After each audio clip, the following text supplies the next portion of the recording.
Hello friends, welcome to ज्ञान केंद्र coaching classes. दोस्तों, आज हम लोग टेंस स्टार्ट कर रहे हैं, जिसमें टेंस की सीरीज स्टार्ट होगी। इसके बाद जो कि आपको डेली एक टेंस में टॉपिक पर वीडियो मिलती रहेगी, जिसमें आप हर टेंस को क्लियर कर सकते हैं। आज की वीडियो हम लोग सीखेंगे टेंस क्या होता है या कितने प्रकार का होता है तथा इसकी पहचान क्या होती है।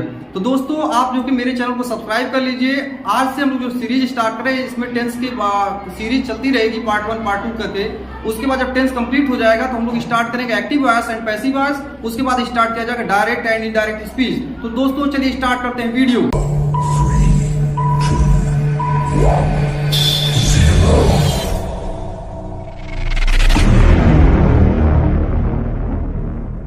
जैसे देखिए यहाँ पर लिखा हुआ है टेंस, तो पहले देखेंगे टेंस मींस होता क्या है हिंदी में। तो टेंस में अगर माने देखा जाए अगर हिंदी में, तो टेंस का मतलब होता है काल। टेंस का मतलब होता है काल। अब इसकी डेफिनेशन क्या होती है, देखिए दोस्तों, यहाँ पर डेफिनेशन इसका लिखा हुआ है।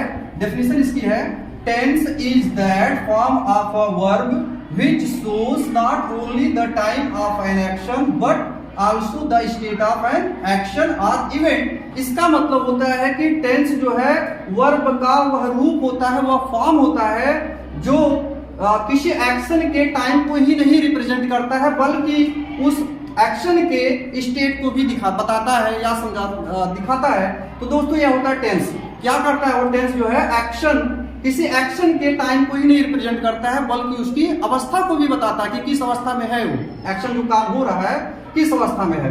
तो अब देखते हैं दोस्तों जो कि टेंस कितने प्रकार का होता है। जैसे हम क्वेश्चन लिखा हुआ है कि how many kinds of tense are there, मतलब इसका है कि टेंस कितने प्रकार का होता है। तो इसका आंसर देखिए दोस्तों, लिखा हुआ there are 3 kinds of tense. Tense जो है 3 प्रकार का होता है। टेंस कितने प्रकार का होता है, 3 प्रकार का होता है। यहाँ पर लिखा हुआ कौन कौन से टेंस होते हैं। जैसे पहला लिखा हुआ है प्रेजेंट टेंस। इसका हिंदी मीनिंग देखा जाए तो इसका हिंदी मीनिंग होता है वर्तमान काल। अगर सेकंड टेंस की बात की जाए तो देखिए सेकंड टेंस आपका है पास्ट टेंस, जिसको हिंदी में कहा जाता है भूतकाल। थर्ड आपका है फ्यूचर टेंस, जिसको हिंदी में भविष्य काल कहा जाता है।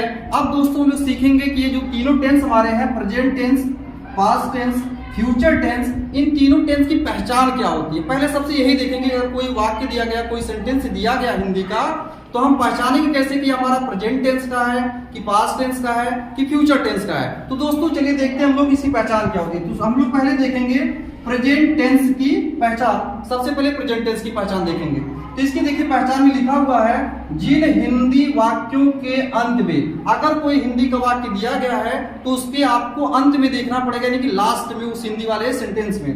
तो लिखा हुआ है कि जिन हिंदी वाक्यों के अंत में है, हूं, हो आदि शब्द आते हैं, उन्हें प्रेजेंट टेंस का वाक्य कहते हैं। इसका मतलब है कि अगर कोई हिंदी का सेंटेंस लिखा हुआ है तो आपको उसके लास्ट में जो है देखना पड़ेगा कि है, हूं, हो, ऐसा अगर वर्ड मिल गया, इसका मतलब किस टेंस का है, प्रेजेंट टेंस का है। अब एग्जांपल थ्रू हम लोग समझते हैं। जैसे यहाँ देखिए लिखा हुआ पहला एग्जांपल, मैं घर जा चुका हूं, तो हम लोग लास्ट वाला वर्ड देखेंगे। तो यहाँ पर हम लास्ट वर्ड देख रहे हैं, क्या लिखा हुआ है, हूं लिखा हुआ है। इसकी वजह से कौन सा टेंस हुआ, ये प्रेजेंट टेंस हुआ। अब हम सेकंड सेंटेंस की अगर बात करें तो सेकंड सेंटेंस लिखा हुआ है, वह विद्यालय जाता है, वह विद्यालय जाता है। तो यहाँ पर लास्ट में क्या लिखा हुआ है लिखा हुआ है, जिसकी वजह से क्या हो गया, प्रेजेंट टेंस का वाक्य हो गया। अब हम थर्ड सेंटेंस की बात करें, तुम घर नहीं जाते हो, तुम घर नहीं जाते थे, सॉरी, तुम घर नहीं जाते थे। तो यहाँ पर हम देख रहे हैं लास्ट में क्या लिखा हुआ, थे, और यह थे जो है इसमें नहीं है इसकी पहचान में, इसकी वजह से यह प्रेजेंट टेंस का वाक्य नहीं होगा। ठीक है दोस्तों, अब हम सीखेंगे पास्ट टेंस की पहचान क्या होती है। तो देखिए पास्ट टेंस की पहचान, इसमें लिखा गया है, जिन हिंदी वाक्यों के अंत में, यानी कि हिंदी वाले वाक्य जो है अगर जो है तो उनमें हमको क्या देखना है, उनके लास्ट में, उनके अंत में देखना है कि आ, ई, ए। अब आ, ई, ए का मतलब क्या है कि मतलब आ तो आ सकता है, या फिर ई या फिर ए आ सकते हैं, लेकिन इनकी अगर मात्राएं भी आएंगी तो क्या होगा, हमारा पास्ट टेंस होगा। अथवा लिखा हुआ इसका मतलब है इसके अलावा भी, मतलब अगर जो है था, थी, थे आता है तो हमारा क्या होगा, पास्ट टेंस का वाक्य होगा। तो देखिए लिखा है था, थी, थे आदि शब्द आते हैं, तो उन्हें हम क्या कहते हैं, पास्ट टेंस का वाक्य कहते हैं। दोस्तों देखिए पास्ट टेंस बहुत इंपॉर्टेंट है, क्योंकि इसी टेंस में सबको कंफ्यूजन आती है, इसलिए पास्ट टेंस को अच्छे समझ जाइए। पहले इसकी पहचान क्या होती है, पहचान को अगर क्लियर कर लेंगे आप तो इसके पार्ट्स भी को जितने भी पार्ट्स इसके होते हैं हम जब पढ़ेंगे तो उसमें आपको समझ में आएगा, हर चीज समझ में आएगी और आप आसानी से किसी भी हिंदी वाले वाक्यों को इंग्लिश में ट्रांसलेट कर लेंगे। तो फिर से बात करते हैं पास्ट टेंस की पहचान को। तो देखिए पास्ट टेंस की पहचान में लिखा है कि जिन हिंदी वाक्यों के अंत में आ, ई, ए अथवा था,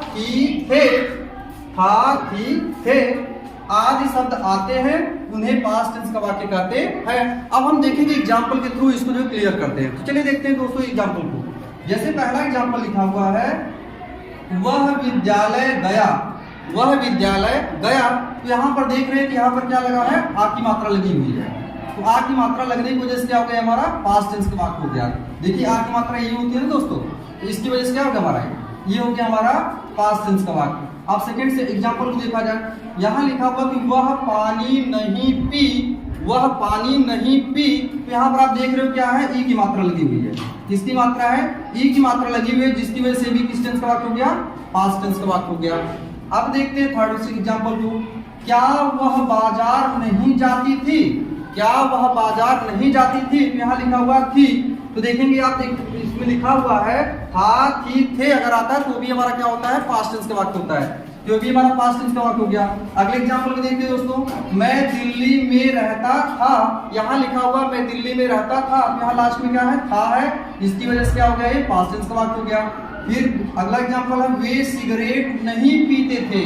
इसमें भी क्या लिखा हुआ है, थे लिखा है, इसकी वजह से किस टेंस का वाक्य है, पास्ट टेंस का वाक्य है। अगला सेंटेंस लिखा हुआ है, वे खाना नहीं खाएंगे, वे खाना नहीं खाएंगे। तो हमको ध्यान देना है कि यहाँ पर जैसे मैंने बताया आपको आ की मात्रा या ई की मात्रा, ए की मात्रा आएगी तो पास्ट टेंस का वाक्य होगा। लेकिन दोस्तों आपको यहाँ पर ध्यान देना है, अभी हम अगला टेंस से पढ़ेंगे, पहचान उसकी देखेंगे तो उसमें क्लियर हो जाएगा। यहाँ पर देखिए गे आया है, लेकिन यहाँ पर ए की मात्रा है, लेकिन ये आपका पास्ट टेंस का वाक्य नहीं होगा। इसमें गा, गी, गे अगर आ जाता तो टेंस बदल जाता है, तो इसकी वजह से आपका जो पास्ट टेंस का वाक्य नहीं है। अब अगले एग्जांपल देखा जाए, वह किताब पढ़ती है। यहाँ पर देखिए हाय आया है, तो ये भी हमारा क्या पास्ट टेंस का वाक्य नहीं है। ठीक है दोस्तों, देखिए आपने पास्ट टेंस को सीख लिया होगा, उसकी पहचान क्या होती है। अब हम देखेंगे फ्यूचर टेंस की पहचान। देखिए फ्यूचर टेंस की पहचान में लिखा है कि जिन हिंदी वाक्यों के अंत में गा, गी, गे, आपको बस इतना ही देखना है कि गा, गी, गे अगर यह लास्ट में लिखा हुआ है तो आपका कौन सा टेंस होगा, ये फ्यूचर टेंस का वाक्य कहेंगे, जो दिया रहेगा सेंटेंस।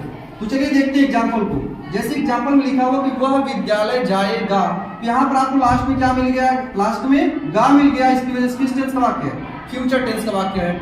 अब देखिए दूसरा एग्जांपल लिखा हुआ है, रानी बाजार नहीं जाएगी। तो यहाँ पर क्या लिखा है, गी लिखा हुआ है, इसकी वजह से ये भी किस टेंस का वाक्य है, फ्यूचर टेंस का वाक्य हो गया। अब हम देखेंगे तीसरे एग्जांपल को। तो देखिए इसमें लिखा है कि वे सुबह से क्रिकेट खेल रहे होंगे। यहाँ पर भी क्या लिखा है, गे लिखा है, इसकी वजह से किस टेंस का वाक्य है, फ्यूचर टेंस का वाक्य। देखिए दोस्तों गा, गी, गे अगर आता है तो फ्यूचर टेंस होता है। तो हमने देख लिया यहाँ पर गा आया है, यहाँ गी आई है और यहाँ पर क्या है, गे लिखा हुआ है, इसकी वजह से किस टेंस का वाक्य है, फ्यूचर टेंस का वाक्य हो गया। अब अगले एग्जांपल देखते हैं, वह किताब नहीं पढ़ती है, वह किताब नहीं पढ़ती है। यहाँ देखिए लास्ट में क्या मिल रहा है आपको, है मिल रहा है, जो कि इसमें नहीं दिया हुआ, इसकी वजह से किस टेंस का वाक्य, यह आपका जो कि फ्यूचर टेंस का वाक्य नहीं होगा। अब अगले एग्जांपल देखते हैं, इसमें लिखा हुआ कि वह किताब नहीं पढ़ता था, तो यह भी किस टेंस का वाक्य, इस टेंस का वाक्य नहीं है। तो दोस्तों मुझे आशा करता हूं कि आप लोग जो कि अब टेंस की पहचान सीख चुके होंगे। अब हम लोग सीखेंगे कि टेंस जो कि कितने पार्ट होते हैं। जैसे हमारा 3 टेंस होता है, present tense, past tense, future tense. अब देखिए दोस्तों इन तीनों टेंस के 4 पार्ट होते हैं। अब 4 पार्ट के हिसाब से अगर देखा जाए तो प्रत्येक टेंस में 4-4 पार्ट बनेगा, तो इस हिसाब से टोटल जो आपके सामने 12 टेंस होगी, यानी 12 टेंस हो जाएंगे। तो इन 12 टेंसों को जो कि हम सीरियल बाय सीरियल पढ़ते जाएंगे। जो हमारी नेक्स्ट वीडियो आएगी उसमें हम लोग देखेंगे पहला टेंस जो है, जो कि पहला पार्ट देखेंगे पहले टेंस का। अभी तो हम लोग सीखेंगे पहले प्रत्येक टेंस के पार्ट्स को। तो चलिए दोस्तों देखते हैं प्रत्येक टेंस का पार्ट क्या होता है। तो दोस्तों देखिए यहाँ पर लिखा हुआ जैसा कि there are 4 parts of each tense. इसका मतलब है कि प्रत्येक टेंस के 4 पार्ट होते हैं। अब 4 पार्ट कौन कौन से होते हैं उनको हम लोग सीखेंगे। अगर वो हम 4 पार्ट सीख लेते हैं तो प्रत्येक टेंस का जो 4-4 पार्ट बनेगा वो आसानी से बन जाएगा। जैसे इसमें देखिए लिखा हुआ है यहाँ पर पहला पार्ट, इसका पहला पार्ट होता है इंडेफिनिट। पहला पार्ट होता है इंडेफिनिट, दूसरा पार्ट होता है कॉन्टिन्यूअस, तीसरा पार्ट होता है परफेक्ट और चौथा पार्ट होता है परफेक्ट कॉन्टिन्यूअस।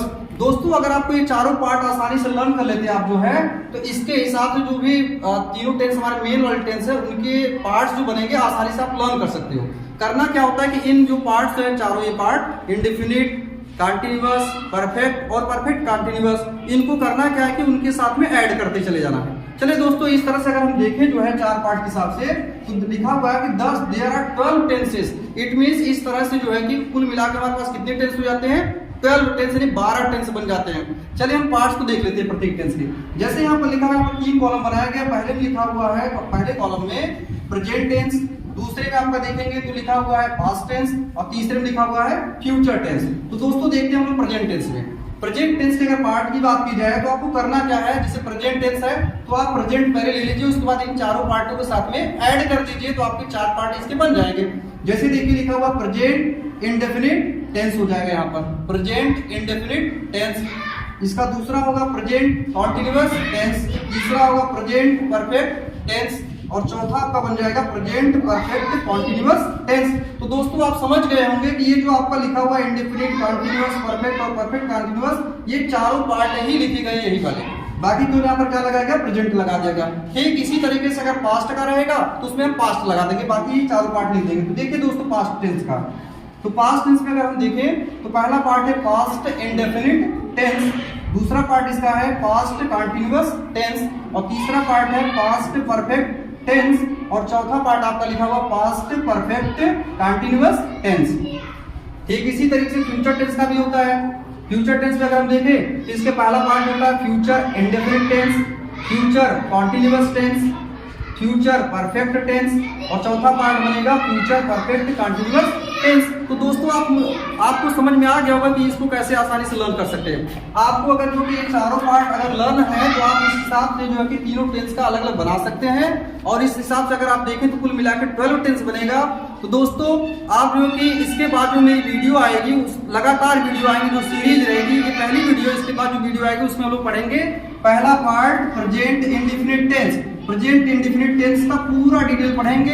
अगर इसको आप अच्छे से देख लेते हैं, इस वीडियो का अगर आपका क्लियर रहेगा तो उस वीडियो जब आप देखोगे तो आपको जो कहीं डाउट नहीं आएगा और उसमें जो प्रेजेंट इंडेफिनिट टेंस को पूरा क्लियर किया जाएगा, जिसमें से आपको इसमें जितने भी सेंटेंस होते हैं जैसे अफर्मेटिव सेंटेंस है, नेगेटिव सेंटेंस है, इंट्रोगेटिव सेंटेंस है, इन सभी टेंस को जो है कि आसानी से सेंटेंस बना करके क्लियर किया जाएगा और हिंदी वाले कोई भी वाक्य रहेंगे आप आसानी से उसको ट्रांसलेट करना सीख जाएंगे। तो दोस्तों जो है अब जो हमारी नेक्स्ट वीडियो आएगी आप उसको जरूर देखिएगा। उस वीडियो में जो है उस वीडियो के बाद जो कि लगातार सीरीज आती रहेगी, जब टेंस वाली सीरीज खत्म हो जाएगी तो हम स्टार्ट करेंगे सीरीज जो है active voice and passive voice की। एक्टिव पैसिव वॉइस जो ही खत्म होगा उसके बाद स्टार्ट किया जाएगा नरेशन, जिसको हम लोग बोलते हैं डायरेक्ट एंड इनडायरेक्ट स्पीच के नाम से जानते हैं। तो दोस्तों आप मेरे चैनल को सब्सक्राइब कर लीजिए, अगर इस तरह की वीडियो आप चाहते हैं भविष्य में तो आप सब्सक्राइब कर लीजिए, जिससे हम जब भी वीडियो बनाए उसकी नोटिफिकेशन आपके पास पहले पहुंचे। आप मेरी वीडियो का अगर आपको अच्छा लग रहा है, मेरा पढ़ाना अगर आपको समझ में आता है तो आप वीडियो को लाइक कर दीजिए तथा अपने दोस्तों को शेयर कर दीजिए, जिससे आपके दोस्त भी जो है कि इसको आसानी से सीख सके। धन्यवाद दोस्तों।